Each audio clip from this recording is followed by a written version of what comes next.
ഇന്റാരിയം ദോശത്തവ seasoning ആണ് എളുപ്പത്തിൽ തന്നെ നമുക്ക് സീസൺ ചെയ്തെടുക്കാം. അപ്പോൾ അതിന് ആദ്യം തന്നെ വേണ്ടത് ഞാൻ ഡിഷ് വാഷ് ഉപയോഗിച്ചിട്ട് നമ്മുടെ ദോശത്തവ കഴുകിയതിന് ശേഷം 1 ടേബിൾ സ്പൂൺ നല്ലെണ്ണ ഒഴിച്ച് കൊടുത്തിട്ടുണ്ട്. അതിലേക്ക് 2 ടീസ്പൂണോളം കല്ലുപ്പ് ഇട്ടിട്ട് നമുക്ക് ഈ ദോശത്തവയുടെ എല്ലാ ഭാഗത്തും എത്തുന്ന വിധം നമുക്കിതൊന്ന് ചൂടാക്കി എടുക്കണം. അപ്പോൾ ഉപ്പിൻ്റെ കളർ മാറുന്നവരെ നമുക്കൊന്ന് ചൂടാക്കിയെടുക്കാം. അതിനുശേഷം ഈ ഇതിലെ ഉപ്പും ഈ എണ്ണയൊക്കെ ഒഴിവാക്കിയതിന് ശേഷം ഞാൻ വീണ്ടും കുറച്ച് എണ്ണയും കൂടി ഒഴിച്ച് കൊടുത്തിട്ട് ഒരു സവാള അരിഞ്ഞതും കൂടി ഇട്ടിട്ട് നന്നായിട്ട് തന്നെ ഇതൊന്ന് വഴറ്റിയെടുക്കണം. നമ്മുടെ ഈ ദോശതവയുടെ എല്ലാ ഭാഗത്തും ആക്കുന്ന വിധം നമുക്കിതൊന്ന് വഴറ്റിയെടുക്കണം. കാരണം നമ്മുടെ വലിയ ദോശയൊക്കെ ഉണ്ടാക്കുന്ന സമയത്ത് പെട്ടെന്ന് തന്നെ കിട്ടുള്ളൂ കേട്ടോ. അതിനുശേഷം ഞാൻ വീണ്ടും കുറച്ച് കല്ലുപ്പും കൂടി ഇട്ടുകൊണ്ട് ഇതൊന്ന് ചൂടാക്കിയെടുക്കുന്നുണ്ട്. എന്നിട്ടൊന്ന് കഴുകിയതിന് ശേഷം കുറച്ച് എണ്ണ ഒഴിച്ച് കൊടുക്കുന്നുണ്ട്. അതിലേക്ക് ഒരു മുട്ട പൊട്ടിച്ചൊഴിക്കുന്നുണ്ട്. എന്നിട്ട് മുട്ട ഒന്ന് തിരിച്ചിട്ടതിന് ശേഷം ഞാനിത് എല്ലാ ഭാഗത്തും ഈ മുട്ട എല്ലാ ഭാഗത്തും എത്തുന്ന വിധം നമുക്കിതൊന്ന് ഇങ്ങനെ ഒന്ന് എന്താ പറയുക തേച്ച് കൊടുക്കാം.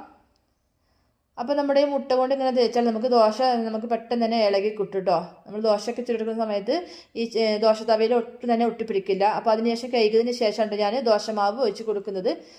അപ്പം നമ്മുടെ ദോശയൊക്കെ നല്ല കറക്റ്റായിട്ട് തന്നെ കിട്ടുന്നുണ്ട്, ഒട്ടും തന്നെ ഒട്ടിപ്പിടിക്കുന്നില്ല. ഞാനിതിൽ പറഞ്ഞ അതേ മെത്തേഡ് തന്നെ യൂസ് ചെയ്യുകയാണെങ്കിൽ നിങ്ങൾക്ക് പെട്ടെന്ന് തന്നെ നമുക്ക് ദോശത്തവ സീസൺ ചെയ്തെടുക്കാം. അപ്പോൾ നമ്മുടെ ദോശ കണ്ടില്ല ഒട്ടും തന്നെ ഒട്ടിപ്പിടിക്കുന്നില്ല കേട്ടോ.